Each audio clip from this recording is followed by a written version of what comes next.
So, starting off in 1924 with the election of Calvin Coolidge in 1924, because he took over for Herbert Hoover in 1923, and he got elected in 1924. He wasn't like Gerald Ford, who became president and then didn't get reelected. So, the reason I would choose Calvin Coolidge, yes, I would choose Calvin Coolidge, and the reason for that is he emphasized small and limited government, and he was a staunch conservative. He was a Republican, of course. And yeah, I've always liked Calvin Coolidge. And in 1928, you had Herbert Hoover. And he gets a bad rap for being the Great Depression president, and because the stock market crashed when he was president, but he was a Republican. He won the 1928 election, and oddly enough, he would be my choice if I went back to 1928 and voted in the election, because I think at that point the Great Depression was in a way not his fault. Things had been set up, building blocks that had kind of led to the Great Depression, and oddly enough, or ironically, Herbert Hoover actually was a pretty good Secretary of Commerce. Yes, Commerce. And but the Great Depression happened, which, yeah, I think that's pretty ironic. But in 1932, that was the first election of FDR. He got elected 4 times and never finished his 4th term. He was a Democrat. He's famous for his New Deal and being president during World War II. So these are some of the things I have for him. My choice would be Herbert Hoover. He ran against FDR in the 1932 election, and people were pretty mad at Herbert Hoover at that point because, of course, it may be unfair to blame him, but they were in the Great Depression. So that just, okay, put it into perspective. They weren't calling it the Great Depression yet. It was just a hard time, and whenever people are in hard times, Ronald Reagan even said this, like, when he was running for president, are you better off than you were 4 years ago? And at that point, they didn't have as much money to spend, so, and was that all Hoover's fault? No, it wasn't. But, people, of course, he was president, so they were looking at him like, why aren't you doing something about this? So that's just kind of how that went, and they were looking for someone fresh, so they went with a Democrat, and they unfortunately, I think, went with FDR. And I know Hoover has a legacy as the guy that put us in the Great Depression, as I already said. But FDR, as Ronald Reagan would say in his autobiography, which I'm currently reading, kind of like was a president that used sort of a veiled socialism, and I don't really like it because in his administration, people were in a sort of vulnerability, and his administration kind of took advantage of that, and there was more governmental overreach because of a hard time. And it's hard to get rid of that when it's already established.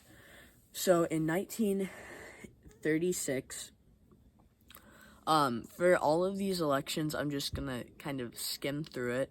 For 1936, 1940, and 1944, I'm going to pick the Republican all of those times because, honestly, I'm not an FDR fan. I've never really liked him. I think he's a little bit overrated. And just so you know, in 1936, he ran against Republican candidate Alf Landon. In 1940, it was Wendell Willkie. And in 1944, it was Thomas Dewey. If you've heard of Thomas Dewey, that's probably because in 1948, he ran against Harry Truman, and newspapers were reporting that that Dewey had won the election, when in reality Truman won. And so I'll just go straight to 1948, and similar to FDR, President Truman was pro-New Deal, which expanded federal power in the government. And even though he's from Missouri, where I live, not far from Kansas City and Independence, I I mean, it's fun to learn about him if you get the chance. If you're in the Independence area, you should totally go to his, like, the house he grew up in. It's really cool, and I've been there. But yeah, I just can't agree with his policies. They're not really the things that I like. So even though he's from Missouri, and yeah, I just grew up around where I live. It's just I never really liked him. And in 1952, the winner was Republican Dwight Eisenhower. The crazy thing about this is, if you think about it, a Republican hadn't won an election since 1928 at this point. And Eisenhower was the first person to do that since then. And my choice would be Eisenhower. The reason was he was a strong proponent for peace by strength and having a strong military. And I really like that, because if you have a strong military, then people aren't going to want to attack you. It will make you intimidating, which can be a good thing, but I guess it can also be a bad thing. And he was the president during an extremely prosperous time in America. The economy was really good. They call it the post-war boom after World War II.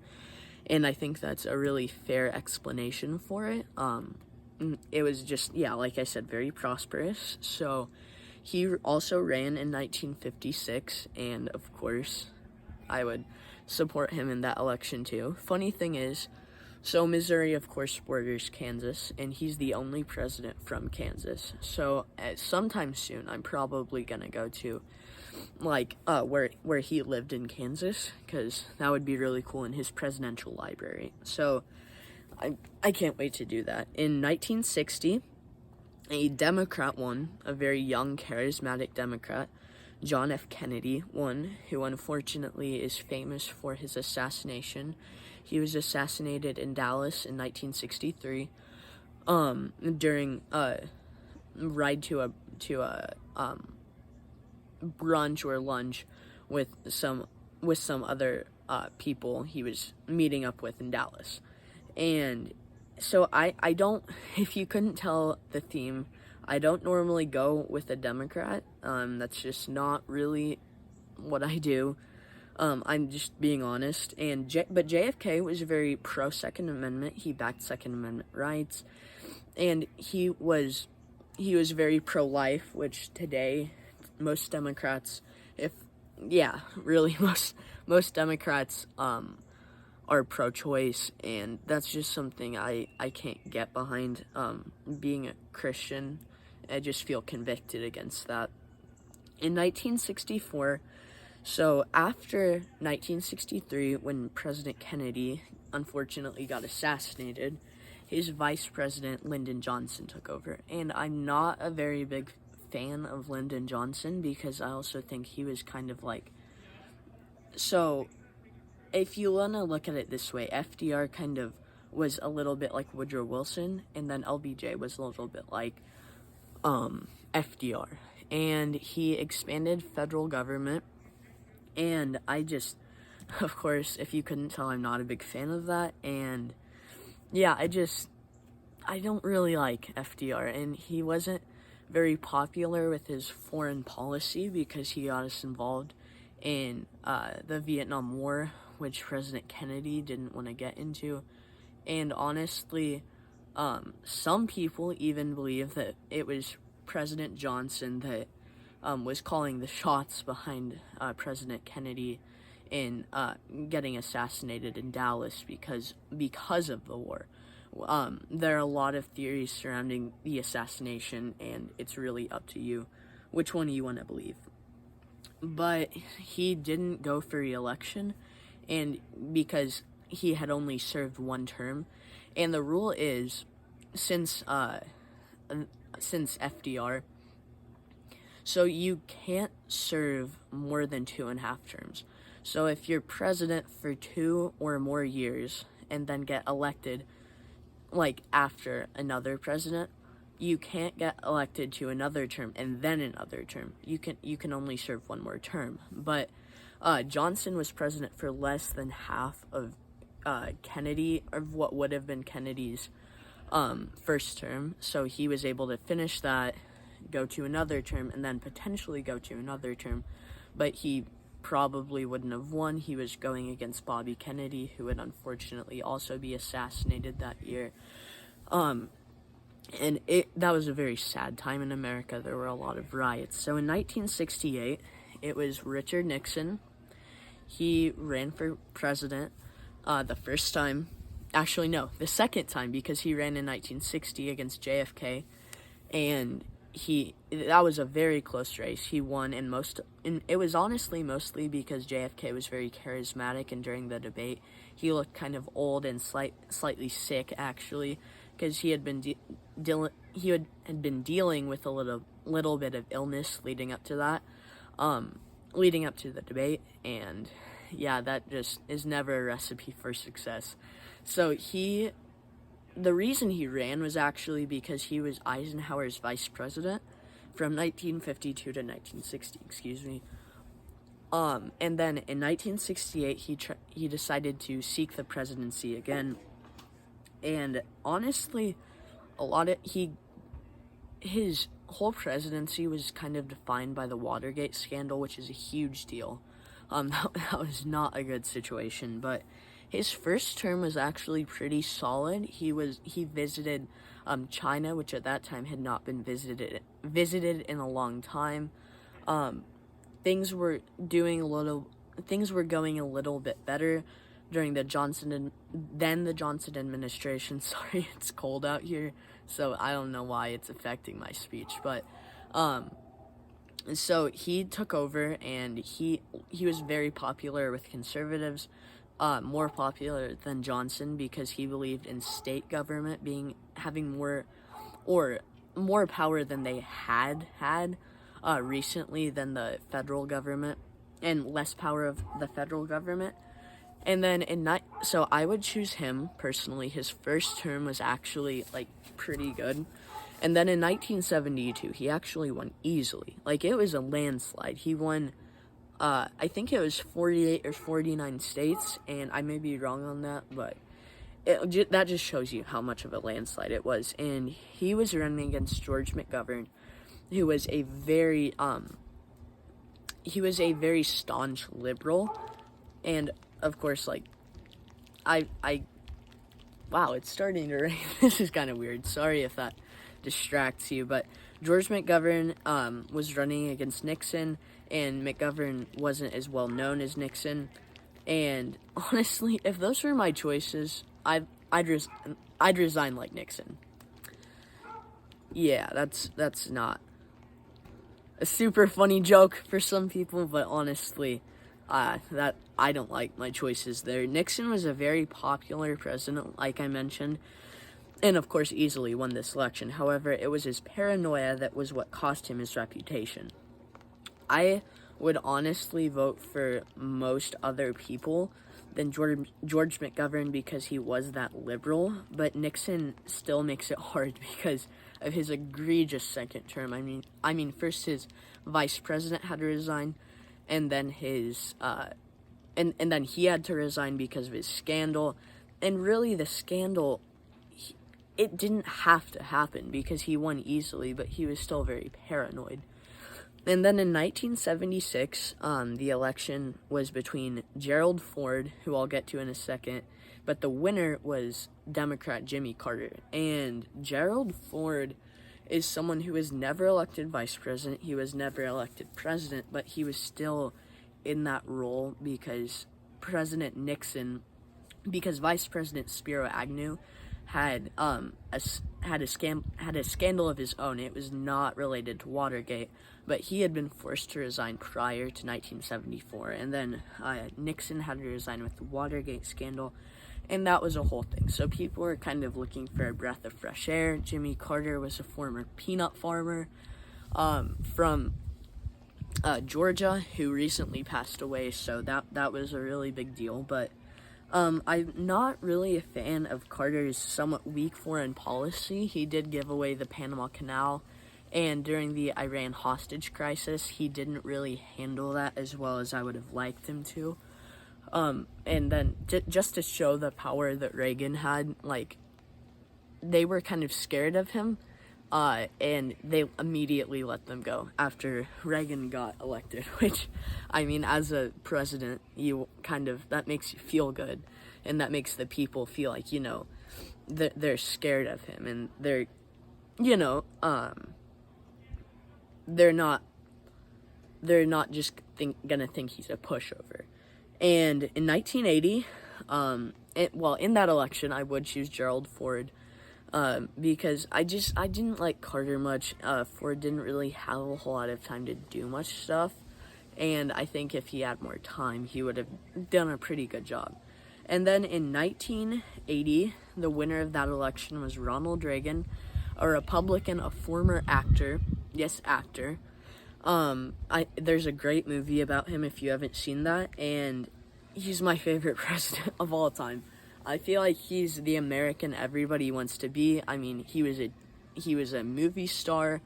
He then got involved in politics. He was a pretty popular governor, and then he became president, was a very impactful president. He was a natural leader, a very good communicator. He was a great storyteller, which he would credit his father with that, as he would say, and it portrays in the movie that he was a very good storyteller. And as Eisenhower did, he was a very big believer in peace through strength. And again, in 1984, he sought the re-election, and he was running against Jimmy Carter's vice president, Walter Mondale. And there were some questions surrounding that election, whether he would be too old, but he just blew by those, and he won all but one state in that election. That's how much of a landslide it was. And yeah, I mean, all but one state, 49-1. That's pretty incredible. Like, I don't think that could happen today, honestly, unless there was a super popular president. And then in 1988, the winner was George H.W. Bush. So there were two Bushes. There was the dad, George H.W. Bush, George Herbert Walker Bush. And then there was George W. Bush, just George Walker Bush.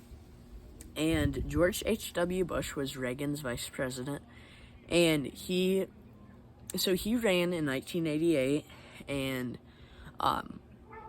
he was very popular because it's probably easier to replace someone who's not good or just average than to replace someone who's really good, because there's very high expectations, especially when you were that man's vice president. So my choice in that election would actually be Libertarian Ron Paul. And yes, in case you are wondering, he is Rand Paul's father, who's a current politician and actually a member of the Republican Party. So Ron Paul was a libertarian, and he was the first popular libertarian. Because if you look at them in recent elections, they're kind of just not doing too well, maybe getting 1% of the votes. But he was first of his kind, really. He supported abolishing the Federal Reserve and bringing back the gold standard, which President Trump is actually trying to do right now, and shrinking the federal government, which is a big libertarian thing. They've always been about that. And I wouldn't normally pick a libertarian just because normally they don't really have a great chance about winning, but I don't really like George H.W. Bush because he said, read my lips, no new taxes, and the federal government was in debt, so he had to add more taxes. But that's not really something you can tell them you're gonna do and then just not do it. That's not a good move. Or Michael Dukakis, who is known for being soft on crime, and he had left-leaning policies, which, if you couldn't tell, my beliefs and my political ideology does not really align with that. And then in 1992, so that was Bill Clinton, and he won that election, and he was a Democrat. And I know this is going to be weird because the only Democrat I've picked so far was John F. Kennedy, and I normally don't do that, but for first term Bill Clinton, in hindsight, because hindsight is 2020, I would pick Bill Clinton because, just hear me out, I know Clinton wanted to nationalize health insurance, and he did later on lie under oath about the affair he had during the time in office. But the 90s, if you go back and ask your parents, at least my parents, who grew up in the 90s, they were a very prosperous time in which the economy was booming. And you could, in a way, actually compare him to Warren Harding. He was president during a very good, prosperous time, but he had some scandals involved, and he did also take a conservative view on welfare. And if you were abusing the welfare system, then you just couldn't use it anymore, because that's not what you're supposed to do. So, and he did win that election against George H.W. Bush, who was the president at the time. And it was close, because there were actually three candidates in that. There was Ross Perot, who was an independent Texas businessman. There was George H.W. Bush, and there was Bill Clinton. So they kind of split the votes between George H.W. Bush and Ross Perot, because they were both kind of more right-leaning than Clinton. And then in 1996, the winner was again Bill Clinton, the Democrat. And my choice in that election would be Ross Perot. He formed a new party during that time called the Better Party. And the reason I would vote for him was because he was an opponent of NAFTA and wanted to take care of problems at home before rushing to the aid of foreign countries, because I really do believe that you have to take care of yourself, your own country, before you rush to the aid, because then your country is going to not do as well if you don't just focus on yourself. I'm not saying that you can't aid foreign countries, but you need to definitely take care of yourself. That needs to be a top priority amongst countries. And then in 2020, the winner was George Bush. And yes, George W. Bush. It was George H.W. Bush's son.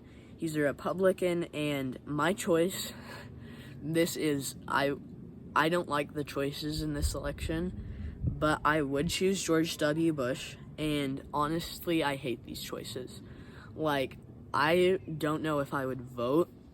I feel like it's my duty to vote, but I would probably end up voting for a third-party candidate that I knew couldn't win, because George W. Bush, I don't really like him, but I think he was slightly better than Al Gore in some categories. Like, I think he supported the rights of Christians, and yeah, I just think he's slightly better. And then in 2004, the winner was George W. Bush, and my choice would be Michael Bednarik, because he was a libertarian, and the reason was because he wanted to eliminate federal income tax, which I think now with tariffs might be a possibility with Trump, because the revenue generated by that could be used as a revenue enhancer to get rid of some federal income taxes, which I'll get to later on. And he didn't support the Iraqi war, which I also don't think, looking back, that was a good idea. And then in 2008, the winner of the election was Barack Obama, a Democratic candidate. And my choice in that election would be the Republican John McCain. It's actually really funny, because I have a friend whose grandpa was a veterans advisor to President Trump, and was also part of the John McCain campaign, was a supporter of John McCain, who recently passed away. My friend's grandpa recently passed away, so that's pretty sad. But he was a very good man. Sorry about that. Running low on battery. But honestly, I would choose almost anyone over Barack Obama. I don't agree with his Affordable Care Act, because in reality, if it may seem like it's free, it's really coming out of tax money, and you are being taxed a lot for that.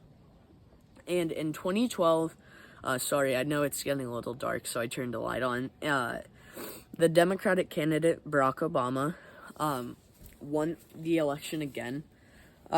looking back, I really don't understand how. This was actually the year I was born, and my choice in that election would be Mitt Romney. I'm honestly not a big fan of Mitt Romney. I think he is sort of moderate or left, or a little bit left-leaning on some of his policies. And the reason, like I said, I wouldn't normally support him, but he did want to repeal Obama's, I don't agree with his Affordable Care Act, so I support repealing that. And he supported U.S.-made energy, U.S. drilling, so you don't have to rely on foreign countries as much for things that you really need. So 2016, you get to the current president, Donald Trump, who was kind of an underdog coming into the race against the Democratic candidate Hillary Clinton. And, yeah, I mean, Hillary Clinton was very popular. She was the Secretary of State under Barack Obama. She was Bill Clinton's wife. And the reasons Trump won the election, like his main policies, he's tough on crime and illegal immigration. He's, of course, cracked down on illegal immigration a lot more in his second term. He's implemented tariffs. I could talk all day about the tariffs, but maybe that'll be an idea for a second video. I think the tariffs are very interesting. He is a strong proponent of Second Amendment rights, and he's prioritized America First policies. And then in 2020, the winner of the election was Democrat Senator from Delaware, Joe Biden. My choice would be Trump, for the reasons I just listed. I really don't feel like having to say it twice. Like, why would you need to do that? Because I support Trump. I'm not a big fan of Joe Biden. But anyway, that was kind of awkward. But moving on to 2024, the current election, or not current, but the most recent election, Donald Trump won again. That's the third time he's run. And he ran against Democrat candidate Kamala Harris, who was the vice president at that time. And a lot of people thought would win. A lot of news corporations said would win. A lot of their polling. But Donald Trump, shockingly, to them at least, pulled it out. And the reasons, the main things he's done so far in his short, like it hasn't even been a year since he's taken office, he's used tariffs as like I already mentioned, as an alternative revenue generator to taxes. And he's also used ICE, which is very famous at this point, at the time of this recording, to crack down on illegal immigration in big cities, and he's just done a lot. So I really hope in conclusion, I really hope you've learned a lot in this video. Maybe I've taught you some things, and that's really the goal of this, is to share my opinions, because in America, everyone has the right to their own opinion. And I just hope you enjoy this, and I hope you have a good day. Thank you for making it to the end of this video. I know it's pretty long, but it was really hard to pack all this information into a short video. But like I said, thank you for watching, and have a blessed day.